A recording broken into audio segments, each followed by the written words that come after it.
ጴንጤዎቹ ሊቃውንቶቻቸው ያስቀመጡትን ነገር የማይቀበሉ ከሆነ ከግለሰቦች ጋር አውርተን እንጨርሳለን ወይኛ እንዴት ይሆናል ማለት የእያንዳንዳችሁን መረዳት ይዘን ከተከራከር እኔ ጊዜ ማጥፋት ነው የሚሆነው እና ከዚህ አንፃር ነው ሶሌ ጠየቅኩህ ይሄ ትክክል አይደለም በቃ መዝገበ ቃላት አንቀበልም ያለው የለም ቀሲስዬ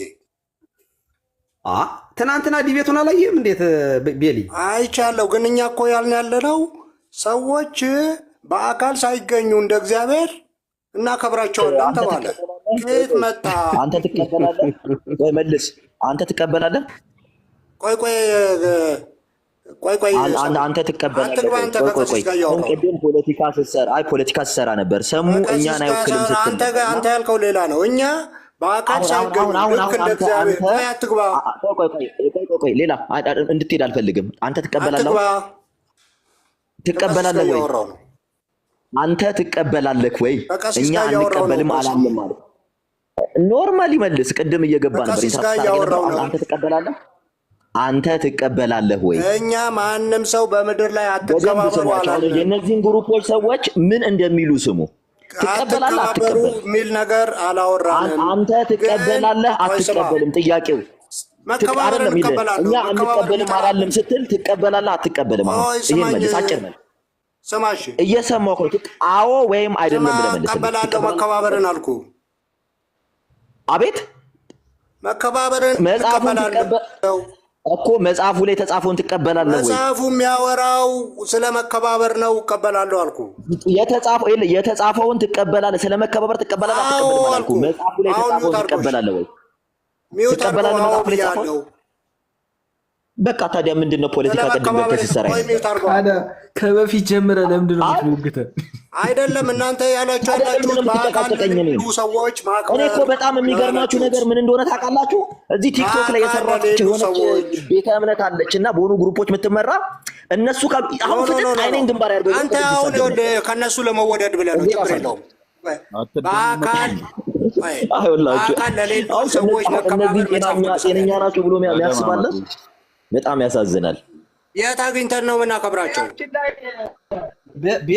በነገራችን ላይ እኛ ሰሙን እኛን እኮ ጠቅጥቆን አንዴ አይደለም አሁን ደግሞ ሊመለስ ፈልጓል ቀሲስዬ ሊመለስ ፈልጓል እኛ ነበር እንዲያውም እኮ ልናገለው የሚገባው እኛ ነበር ምክንያቱም እኛን ጠቅጥቆ እኮ ሄደ ሰው እኮ አይደለም ሰሙ ጸባዩን ስለማያውቁት ነው እዛም ቤት ይኸውልህ ሲጣላ ነው አይ ቤሊ እንደው ቤሊ እኮ እንደው እውነትም ተፈጸመ መቼ እንደሚፈጸም እንዳንተ አይነት ክርስቲያን ከመሆን ኤቲስት ብሆን ይሻለኛል እንዳንተ አይነት ክርስቲያን ከመሆን እኔ አሁን እያልኩ ያለሁት ሳናያቸው የት ነው የምናከብራቸው እሱን ንገሩኝ ዝም ብዬ እየገባው ከምቃወም ኤቲስት ብሆን ነው የሚሻለኝ አንተ ወይ መጽሐፍ ቅዱስ አታውቅ ከቅድም ጀምሮ ትኩረት ነው የምትፈልገው የነበረው እኔ ትኩረት ነው የምትፈልገው እዛም ቤት ትኩረት ነው መጀመሪያ 1-6 ወር ቁጭ ብለህ ተማር እኔ አንተን አይደለም ዘርማን ዘርን አስቀምጬ አስተምራለሁ በቃ አሁን ቁጭ ብለህ ያለበት እምነት ሲሆን ቁጭ ብለህ መማር አለብህ አንተ እኔ ተማስተከለ አንተ መምህሮችን እዛ ጋር አንተን ሰብስበው ያስተምሩን ቁጭ አድርጌ አስተምራቸዋለሁ ደሞ ስለ ትምህርት ተወበዝ ነው ግን ቤተ እምነቷ የምትሰጠው ትምህርት ተማር እንደናንተ አይነቱን ላስተምር ነው እንደውም የመጣሁት ልንገርህ በግልጽ በቃ አሁን ከዛሬ በኋላ የትም ቤት አስተማሪ አይደለም አንተ ደህንነት ተማር ተጠመቅ መጀመሪያ አንተ አሁን ሲጀመር ድንዋል እኮ ለምን ይጣሰው ስለሆነ አይ ቆይ ያንተ ዶክትሪን የተመሰረተ ያለው እሱ ፖለቲካ እየሰራ ነው እስቲ አንዴ እንደማመጣ በነገራችን ላይ ለምን ይጠመቃል ምን ያደርግለታል ድንዋል እኮ በእምነት አይደል የሚዳነው እንግዲህ ክርስቲያኖች ያለው ካለ ካመነ መጠመቅ አለ አንዴ ከዳንኩ ለምንድን ነው የምታስጠምቀኝ ለምንድን ነው የምትጠመቀው ድኜ የለ እንዴ ቤተክርስቲያኗ አትጠመቅ ብላል የቸርች ነው ለምንድን ነው የምትጠመቀው ንገረኝ የት ቸርች ነው አማኑኤል ያላልኩም አማኑኤል አታስጠምቀው እኔ የዳንኩ ሰው ነኝ ለምንድን ነው የምትጠመቀው እኮ አማኑኤል አታስጠምቅም ወይ ለምንድን ነው የምትጠመቀው ኦሬዲ እኔ ድኛለሁ ለምንድን ነው አንተ አልሆንክም ማለት ነው ገና አታውቀውም የቸርቿን ለምንድን ነው የምትጠመቀው ኦሬዲ እኔ ድኛለሁ ለምን እንደምትጠመቅ ንገረኝ ኦሬዲ ያልክ ፖለቲካ አትስራ ለምንድን ነው የምትጠመቀው በቃ ስለዚህ ሰምሽ አማኑኤልም አይደለም ለምን ነው የምትጠመቀው ይሄን ጥያቄ መልስ ኦሬዲ እኔ ድኛለሁ ለምን እንደምትጠመቀው ፓስተር ለምን አትጠይቀውም አንተ ለምንድን ነው አሁን ይሄን መልስልኝ። እኔ ለምንድን ነው የምጠመቀው? ለምን እንደምጠመቅ ንገረኝ። ኦልሬዲ እኔ ፓስተር ለምን አትጠይቀውም? ለምን እንደምትጠመቅ አንተ ፓስተሬ ካልሆንክ ለምን ትነግረኛለህ? እንደምነግርህማ አሁን ይመክሩና ሂድና እንዲበለው ተብለህ ትመጣና እንዲበለው ትሉና ተረብተህ በፍጹም እየገባውን ፖለቲካ የምትሰራው ኦርቶዶክሶች ጋር ለመቀራረብ ፈልገሃል። አባቴ እኔ ኦርቶዶክስ ጋር ዛሬ መመለስ እችላለሁ። በቃ እሱን አድርግ እኮ በግልጽ ማድረግ ትችላለህ። እኛ ላይ ግን ፖለቲካ አትሰራም ወዳጄ። በቃ አንተ እውቀት የለ፣ ወሬህ አያምር፣ ድምፅህ አያምር። እኔ ከአንተ ጋር እንዴት ሰው እንደሚስማማ አላውቅም። ሶሪ። እሺ ጥያቄዎቹን እንመልስና ነው ይሄንን ሶል እስኪ መልስልኝ። ቆይ አንዴ ሶል፣ እኔ እውነቴን ነው፣ ቁልፍ ጥያቄ ነው ለእናንተ በተለይ ይጠቅማል ብዬ ስለማስብ ነው። ማለት እምነታችሁን ለምንድን ነው ማለት ገና የምትፈልጉት? ትምህርታችሁን ለምን ገና ትፈልጉታላችሁ? ኦልሬዲ አልተገኘም ወይ? ትምህርታችሁ አልተጠናም ወይ? የተጠናውን ይዛችሁ የተተረጎመውን ይዛችሁ የተደረሰበትን ይዛችሁ በዚያ ለምንድን ነው የማትሄዱት? እያንዳንዱ ጴንጤ እምነቱን ፈልጎ የመጽሐፍ ቅዱስ ትርጉም ፈልጎ ትችሉታላችሁ። አሁን እኮ እናንተ ጥምቀት ያድናል አያድንም ገና ፍለጋ ላይ ናቸው ያላችሁት። የዮሐንስ ወንጌል ምዕራፍ 3 አሁን ከውሃና እንዴት ከውሃ ሰው እንዴት ሊድን ይችላል? ማለት ውሃ ውስጥ መንፈስ ቅዱስ እንዴት ነው? እየፈለጋችሁ ነው። ጌታ ይህ ስጋዬ ነው ብሏል። ይህ ህብስቱ እውነት ስጋ ይሆናል? እንዴት ሊሆን ይችላል? ገና እየፈለጋችሁ ነው ያላችሁት። እኛ ስናወራ ኦልሬዲ ስለ አሁን ቀጥል። እኔ እውነቴን ነው፣ ግራ ስለሚገባኝ ነው። ቀጥል። በመጀመሪያ ያው እየፈለጋችሁ ነው የሚል ነገር የለም፣ አይፈለግም። ኦልሬዲ የተጻፈ የተቀመጠ እውነት ስለሆነ ያን በዛ በተቀመጠ እውነት ላይ ነው የምንወያየው። ስለ እያንዳንዱ ነገር መጽሐፍ ቅዱስ ምን ይላል? ምክንያቱም የእግዚአብሔር መንፈስ አለ። በእግዚአብሔር መንፈስ ያንን ነገር እየተረዳን የተሻለ እውቀት እያገኘን ህይወታችን ወደ ክርስቶስ ሙላት እንዲደርስ የምናደርገው ነገር ነው እንጂ አዲስ ነገር ጨርሶ የሚፈልግ አዲስ ነገር ነው የምፈልገው የሚል ፕሮቴስታንት ካለ አይ ዶንት ኖ፣ ያንን አላውቅም። ግን እኛ ኦልሬዲ ሁሉ ነገር ግልጽ ነው፣ ይታወቃል። ስለ መዳንም ከሆነ የዳንን አማኞች ነን። መጽሐፍ ቅዱስ በርግ ያረጋገጠልን ለተቀበሉት ሁሉ በስሙ ለሚያምኑት ለነሱ የእግዚአብሔር ልጆች እንደሆኑ ይላል። ይህንን የመዳን ወንጌል ሰምቶ ማንም እኔም ሆንኩኝ የትኛውም አሁን አንድ ሰው መጥቶ በልቡ አምኖ በአፉ ከመሰከረ ቀጥታ መንፈስ ከሆነው ጌታ ጋር መገናኘት ይችላል። እግዚአብሔር ምንም አይነት ውስብስብ መንገድ አላዘጋጅም ለመዳን። መዳንን ሰው ማንም ክርስቶስን አምኖ ያድነኛል ብሎ ካመነ ከተቀበለ ወደዚህ መንግስት ይገባል። ከዛ በኋላ መንፈስ ቅዱስ እንደረዳው ያንን ወደ መንጋው ወደሚፈልገው አካል ያስገባዋል። ይሄ በፍጹም እንደዚህ ብላችሁ አታስቡ። ጥምቀትም ሆነ የጌታ ራት ስጋም ጋና ደግሞ ሶል በነገራችን ላይ እንደመጣው አካባቢ አይህ ነበር፣ ጠፍታል። በነገራችን ላይ እቺ ፎቶ ዝነኛ ናትና አስታውስሃለሁ። ጠፍታል በመሃል ላይ ተወልከህ ነው እንዴት? አትሰደብም አይደለ ሶልዬ? ይሄው ሰሞኑን ያገኛል። ሶል በነገራችን ላይ በጣም የተረጋጋ ጥሩ ክርስቲያን ነውና መጀመሪያም ላይ አየው ነበር። አሁን እኔ ግን በጣም ግራ ስለሚገባኝ ነው ሶል፣ እውነቴን ነው። ማለት የእናንተ ነገር አልሆነልኝም። ማለት እያንዳንዷ ጥቅስ የሆነች ነገር ክርክር ከመግባታችሁ በፊት ኦኬ ይሄ ጥቅስ ለዘመናት በጥንቷ ቤተ ክርስቲያን እኛ እስከምንመጣበት ድረስ የነበሩ ከኛ በዘመንም ቅርብ አንዳንዶቹ ደግሞ ከሐዋርያት እግር ስር ቁጭ የተባሉ ሰዎች አባቶች እንዴት ብለው ተረጎሙት? እንዴት አብራሩት? ኢቭን እኮ መጽሐፍ ቅዱስን ሶልዬ መጽሐፍ ቅዱስ ራሱ እዚህ በጣም ፕራውድ የምንሆንበት መጽሐፍ ከስህተት መጽሐፍት የለዩልን ራሱ አባቶች ናቸው፣ እናትናቴዎስ ናቸው። እነዚህ ለይተው ባይሰጡን ኖሮ ያ የተዘበራረቁት እነ ወንጌለ ቶማስ እነ ወንጌለ በርናባስ ሁሉ ቢገቡና ቢቀጥሉ ኖሮ በጣም ከባድ ነው። እና እነዚህ እንደ ዙሪያ እንደ ደመና በዙሪያችን የከበቡን የጻፉትን የተረጎሙትን ነገር ሳናላምጥ ነው መቀበል ያለብን። ለምን ይሳሳታሉ ብለህ ካሰብን መጽሐፍ ቅዱስን ራሱ የተሳሳተ ከቁጥር ውስጥ ከዚህ ከአንዱ የተሳሳተ ገብቶ ሊሆን ይችላል ብለን ልንቀበል ነው ማለት ነው። ወደዚያ ሁሉ ልንሄድ ነው ማለት ነው። ስለዚህ አዲስ ከመፈለግ እኔ ጴንጤ በሆን ኖሮ የማደርገው ልንገራቸው። እኔ አሁን የማደርገው ለምን ተው ኦርቶዶክስ ሁኜ የማደርገው ልንገራቸው። የሆነ ጥያቄ ስጠየቅ የኔን መረዳት አለ የምነግራቸው ማለት ከኔ መረዳት የቸርቿ ናት በሙላት ያ እውቀት አላት ብዬ ስለማምን ወደ አባቶቼ ትምህርት ነው የሚሄደው። ለምሳሌ ወይ ትርጓሜያችንን አያለሁኝ። ትርጓሜው ላይ በደንብ ካልገባኝ ደግሞ የኤርሊ ቸርች ፋዘርስ የተረጎሙትን ካቴና ባይብል ሊሆን ይችላል፣ የትኛውም ሊሆን ይችላል። ገባና ምን ብለው ተረዱት ይሄንን ብዬ ያለሁኝ። ወይንም ደግሞ ያብራሩ መምህራኖች መጽሐፍ በግላቸው ጽፈው የዮሐንስ ወንጌል የማቴዎስ ወንጌል ያብራሩ ካሉ እሱ ነው ያለሁኝ። አሁን እሱን አይና ሊቃውንቱን እንዲህ የምጠራጠር ከሆነ ጥቅሱን በደንብ እንደው እርግጠኛ ካልሆንኩኝ ይሄንን የእኛ ቤተክርስቲያን እንዲህ ብላ ታብራራዋለች ነው ልል የምችለው። ከዚያ የዘለለ የሚመስለኝን ካወራሁኝ አለቀልኝ። እናንተ ለምንድን ነው እንደዚያ የማታረጉት? ለምንድን ነው ሪፈር የማታረጉት? ለምሳሌ መዝገበ ቃላት ትናንትና ሶል አንዴ ይቅርታ፣ ትናንትና ቆይ ሶል ቆይ አንዴ 8000 ሰው እየተከታተለ ዮኒ ማኛ ቤት ስግደት ሁሉ አምልኮ ነው ብለው ነው መጀመሪያ የገቡት። እኔ ነበርኩኝ መጀመሪያ፣ በኋላ ነው የወረድኩኝ ሌሎቹን አስገቡ ብዬ። ስግደት ሁሉ አምልኮ ነው በሚል ነበር ዲቤት የተገባው። ኦኬ ተገባ። እኔ እንዲያውም ሉተራንና ጴንጤቆስታል በአንድ በኩል ለምንድን ነው የሚሆነው የሚል አስተያየት ሰጥቼ ነበር። ትክክል አይደለም እና ከዚያ ያ ሁሉ ድካም ከተደከመ በኋላ አይ ቲንክ እንተና ነው መሰለኝ ዲቤቱ ካለቀ ዮኒ ማኛ ወጥሮ ያዘ። እኔ ዮኒን አለማድነቅ አይቻልም በትናንት ነው።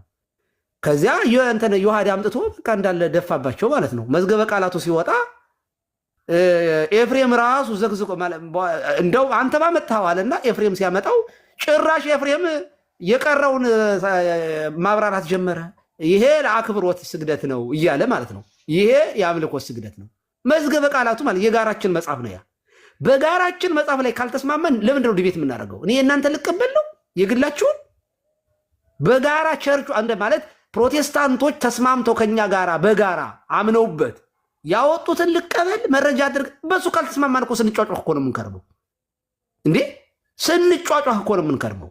ስለዚህ አንዳንድ ዲቤት የማይገባበትን ያን ያህል ሰዓት ገለው በኋላ የአክብሮትና የአምልኮ ስግደት አለ ብለው ቁጭ እና ሰው ይታዘባቸዋል ነው። ሶል እየቀጠል መጀመሪያ በጣም ገርሞኝ የነበረው ሲጀመር ውይይቱ ይሄ ጭቅጭቅ ነው ብዬ ሲጀምር የጀመርኩት አሸናፊ ተሸናፊ ነው ያልኩት ለዛ ነው እንጂ ሲጀመርም መጨረሻ ላይ የተነገረው ነገር አግሪ አድርገው እኛም እኮ አላልን መባል ተጀመረ። መጀመሪያ በፍጹም ሲባል የነበረው ነገር በቃ እንዲህ አይነት ፍሩትለስ ይሆኑ ይሄ ሰውን እንዲሆነ እንዲያደረገ ለማድረግ የሆነች እንትን ያለውን አሁን ለምሳሌ አንድ ጥያቄ ነው ብጠይቅ እስኪ ይሄ ዱራ ዩሮፖስ ሃውስ ቸርች የሚባለውን የሚያውቅ ሰው አለ? እስኪ ቀላል ጥያቄ ልጠይቃችሁ። ዱራ ዩሮፖስ ሃውስ ቸርች የሚባለው ግቡና ጎግል አድርጉት። ይሄ ማለት በእንትን በአንጾኪያ ያለ የመጀመሪያው ቸርች ነው። የአንጾኪያው ቸርች ተብሎ የሚታሰበው ማለትም በመጀመሪያው ክፍለ ዘመን ይሄ ከሮማን ኢምፓየር በእንትን እንደውም ላሳያችሁ ቸርቹ ቢግ ስክሪን ላይ እንዲያርገኝ እንግዲህ ስለዚህ ቸርች በጣም ክሊርሊ እንድታውቁ ፈልጋለሁ። አሁን እዚህ ጋር ፍጥጥ ብሎ አንድ ሰው ሲናገር ለምንድን ነው የምናገረው የሚለውን ነገር አንደርስታንድ ማድረግ ስላለበት አንዴ ቢግ ስክሪን ላይ አድርግ አላችሁ። አንዴ ቢግ ስክሪን ላይ ሰው አለ? አረ ቢግ ስክሪን ላይ የሚያደርገኝ አንድ ሰው። በነገራችን ላይ ይሄን ቸርች አያችሁት? ምን ይባላል መሰላችሁ? ዱራ ዩሮፖስ ሃውስ ቸርች የሚባለው ይላችሁ ይሄ በደንብ ዱራ ዩሮፖስ ሃውስ ቸርች። ይሄ ማለት በመጀመሪያዋ በጥንቲቷ ቤተክርስቲያን ውስጥ እንደዚህ ነበረ። በየካታኮምቡ እየተሳለ ሰዎች ይማሩ የነበረው አያችሁ። ይሄን ክርስቶስ ኢየሱስ በመርከቢቱ በታንኳይቱ ሲሄድ ባህር ላይ ሲራመድ ይሄ የመጀመሪያውን ቸርች ነው የምላችሁ ዱራ ዩሮፖስ የምትባለው። እቺን ቸርች እናሳያችሁ። ቀይ ፉል እንትኑን ይሄው እዚህ አካባቢ ነው ያለችው። ይሄው በየካታኮምቡ ነው። ከአላውያን ነገስታት እየሸሹ በየካታኮምቡ ስዕላትን ይስሉ ነበረ። በቅዱሳት ስዕላት ያስተምሩ ነበር ህዝቡን ሲባል ይሄ ረንደምሊ ትናንት የመጣ ቴዎሎጂ አይደለም። ለዛ ነው አይኮኖክላስቲክ ቪው መጣ የተባለው ይሄ ነው። በጣም በደንብ ክሊር እንዲሆንላችሁ ለምንድን ነው እንዴ የተባለው ምን አይነት ባውንደሪ ተቀመጠ በሚለው ዙሪያ አንድ ሰው የካልቪኒስትን እይታ ይዞ መጥቶ ደሆል እንዲህ ነው እያለ የሚያወራ ከሆነ እሱ በቃ እኔ እምነቱን ስለማውቀው ልተወው እችላለሁ። ይሄው ዱራ ኢሮፖስ የምትባለው እቺ ቸርች ናት። ዱራ ኢሮፖስ በየካታኮምቡ ክርስትና ተሰበከ። ሐዋርያት ታረዱ፣ እነ ጳውሎስ ዋጋ ከፈሉ። ከነሱ በኋላ ያሉት ስለ ክርስቶስ ሲሉ ታረዱ በየካታኮምቡ በስዕል መልክ።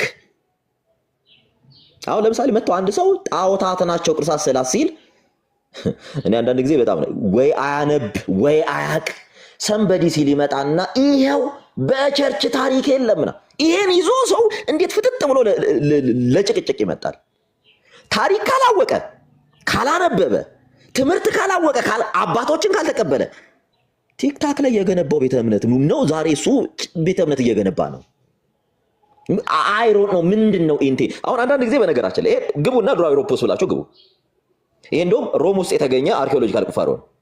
ዱራ ኢሮፖስ በደንብ ይዩት።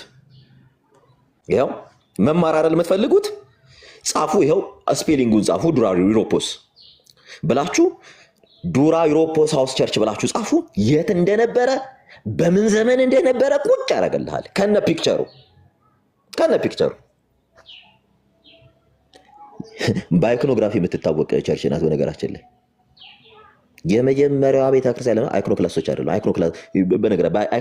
አይኮኖፕላዝም እንትን የሚሉ ናቸው። እስቲ አሁን ሙሉ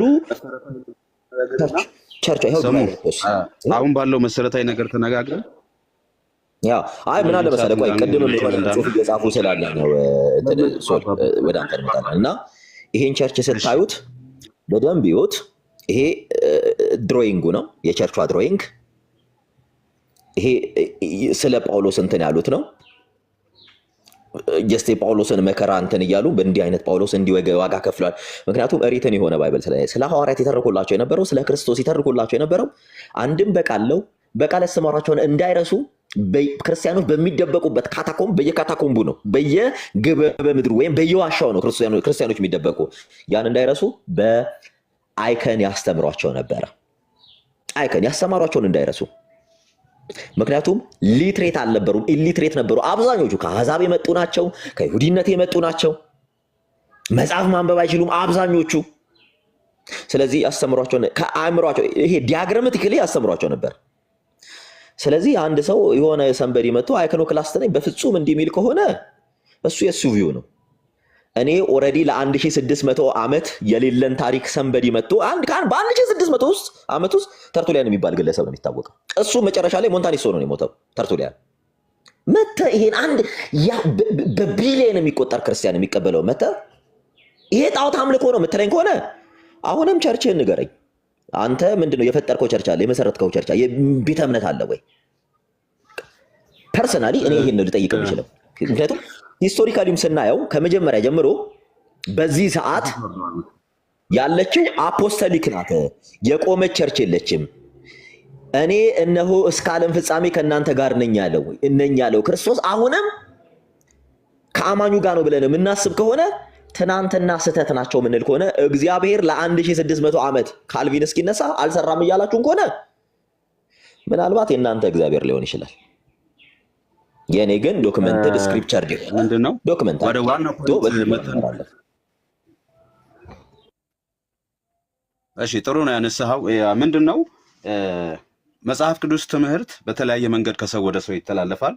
አሁን እነኚህ ትምህርትን ወይ ደግሞ የነበሩ አስቀድሞ የነበሩ ትምህርቶች ካሉ ከነበረው ጊዜያዊ መከራ የተነሳ ሰዎች ከሰዎች በተለያየ መንገድ ያስተላልፋሉ። በሲምቦል፣ በጽሁፍ፣ በስዕል በተለያየ መንገድ ይተላለፋል። እነኚህ አስተማሪዎች ናቸው። አሁን ትልቁ የዛሬው ርዕሳችን ያው ከስግደት አንጻር ስለሆነ ስዕሎች ማስተማሪያ ናቸው። አዎ ይሄ ግልጽ ነገር ነው። ለማስተማሪያነት በደንብ ነው የምንጠቀመው። በስዕል መልክ ከአንድ ማህበረሰብ ወደ ከጀኔሬሽን ቱ ጀኔሬሽን ይተላለፋል። እነኛ አስፈላጊ ነገሮች ናቸው፣ ጥሩ ነገሮች ናቸው። እስካስተማሩ ድረስ ያንን ሐሳብ እስከገለጡልን ድረስ ለኛ ይጠቅሙናል። ከኛ አንጻር መልእክቱን ካስተላለፉልን ሰዎች አንጻር ያንን መልእክት በትክክል ከተረዳ ነው ጥሩ አስተማሪና ጥሩ ትምህርት እናገኝባቸዋለን። እያንዳንዱን ነገር አሁን ትልቁ ፖይንት ይሄ አምልካዊ ስነ ስርዓቶችን በተመለከተ ነውና አምልካዊ ስነ ስርዓቶችን ከማድረግ አንጻር ነው ትልቁ አሁን አጨቃጫቂ እየሆነ ያለው። ምንድነው አሁን ስለ ስግደት እንኳን ስናወራ ስግደቶች ለማን ይገባል፣ እንዴት ይገባል፣ ማን ነው ስግደት የሚቀበለው፣ ይሄ ስግደት ለምን አስፈለገ የሚለውን ነገር ጠልቀን ካየን ሐሳቦችን መረዳት እንችላለን። አሁን ትልቁ ችግር ትላንትናም ከተፈጠረው ነገር አንጻር ስግደቶች በመጽሐፍ ቅዱስ መታየት አለባቸው። የምናይበትን እንኳን ሪፈር የምናደርገውን የመጽሐፍ ቅዱስ ጥቅስ በትክክል ያንን ሐሳብ ሊገልጽልን ይገባል። አሁን ለምሳሌ አብርሃም ለኬጤ ሰዎች ሰገደ ብለን ያንን አይነት ስግደት እንደ ዶክትሪን አንሰራበትም። ይሄ ልምምዶች ናቸው። ሰዎች በተለያየ መንገድ የራሳቸው የሆነ ልምምድ አለ፣ የሚያደርጓቸው ድርጊቶች አሉ። እነዚያን ልምምዶች አምጥተን እዚህ ጋር መስርተን በዶክትሪን በትምህርት በእውቀት ካስቀመጥናቸው ወደ ህዝብ የምናስተላልፍ ከሆነ ይሄ ለከሌ ሰግዷል እንደዚህ አድርጓል ብለን ዶክትሪናል የሆነ ኢሹ አስቀምጠን የምናስተላልፍ ከሆነ ችግር ያመጣል፣ በህብረተሰቡ ላይ ችግር ያመጣል። ለንጉሱ ሰገዱ ብለን አሁንም ያንን ስግደት እንደ ትምህርት አድርገን ካስቀመጥነው ስተት ያመጣል። ለጴጥሮስ ቆርኔሊዮስ ሰገደለት። አይ ጴጥሮስ ይሄ የጸጋ ነው የጸጋን ያደረክልኝ፣ ይሄ እንደዚህ አይነት ክፍፍል ውስጥም አልገባም ጴጥሮስ። አሁን ያንን ስላደረገ ብቻ እንዲህ ነው ብለን ትምህርት ልናስቀምጥ አይገባም። አሁን እዚህ ጋር ትልቁ ማከራከሪያ ይሄ ስግደት ኢሹ ሆኖ የቀረበው ለምንድን ነው ካለን ወደ መጽሐፍ ቅዱሱ ከመጣን መጽሐፍ ቅዱስ የምንጠቅሰው ጥቅስና የምናብራራበት ሐሳብ አንድ አይደለም። አሁን ቀደም ስለ መዝገበ ቃል ተነስቷል። መዝገበ ቃል እንቀበላለን። የመዝገበ ቃልን ሐሳብ ግን ምን አድርገን ነው የምናየው? እንደ እግዚአብሔር ቃል አድርገን አናየውም። ሁለተኛው ቅድም የተነሳውን ልመልስላቸው ነበር የፈለኩትኝ። አባቶችን እንቀበላለን። አባቶች ሁለተኛ ሰከንድ ፋደርስ ብለን የምንላቸው በነ ጴጥሮስ ስር ናቸው፣ በሐዋርያት ስር ናቸው። እነዛ ሁሉ አባቶች አሁን የሚጠቀሱ አባቶች የጻፏቸው ጽሑፎች ከነ ጳውሎስ ስር ነው። በነ ጳውሎስ አይን አይደለም የምናያቸው። በሐዋርያው ጳውሎስ አይን እያየሁ አይደለም እኔ ተርቱሊያንን የማነበው።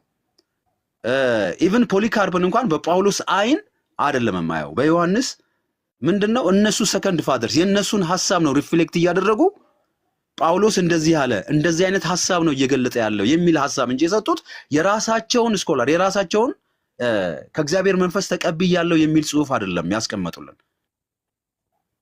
እነዚህ አሁን የምንጠቅሳቸው አባቶች በትክክል ከእግዚአብሔር መንፈስ ተቀብለን ነው እግዚአብሔር ነው የገለጠልን በሚል ትምህርት አይደለም ያስቀመጡት ትምህርት የሐዋርያቱን የመጀመሪያዎቹን አባቶች የነሱን ሐሳብ ነው ወስደው ተቀብለው በዛ መንገድ ያስረዱት። ይሄ ማለት ደግሞ ሰው በተረዳበት መጽሐፍ ቅዱስ ይመላለሳል። በተረዳበት ነው እንደተረዳው ያንን ሐሳብ እንደተረዳው ነው። እነሱ ዲፋይን ያደረጉትን እኛ ዲፋይን የማድረግ መብት የለንም ብለን ደግሞ አንዘጋም። እነሱም አይዘጉትም። ይሄ ማለት ነው ብለው አይዘጉትም። ለምን እነሱ እስከ 7ቱ ካውንስል ድረስ ስንመጣ የተለያዩ ኢሹዎች እየተነሱ እነዛን ወደ አንድ ስምምነት ለማምጣት የተደረገ ሂደት ነው። የእያንዳንዱ ካውንስል ውጤት የምናየው በተፈጠሩ ውዝግቦች በተፈጠሩ ችግሮች የመጣ ሐሳብ ነው። ብዙ የተለያዩ ሐሳቦች ተነስተዋል በተለያየ ካውንስል ውስጥ። እስከ ኬልገዶን ድረስ ራሱ ስንመጣ የተለያየ ሐሳብ ኢሹ ይነሳል ከተለያዩ አባቶች። ስለዚህ እነኚህ ፋለብል ናቸው። በቃ ሊናገሩ የሚችሉት ያንን የመጽሐፍ ቅዱስ ሐሳብ ይዘው ነው፣ ያንን መረዳት ነው ወደ ሰዎች ያመጡት። ስለዚህ እነሱ ላይ ብቻ ዲፔንድ ከሆነን በአባቶች ኮንፌሽን ላይ ብቻ ከተቀመጠ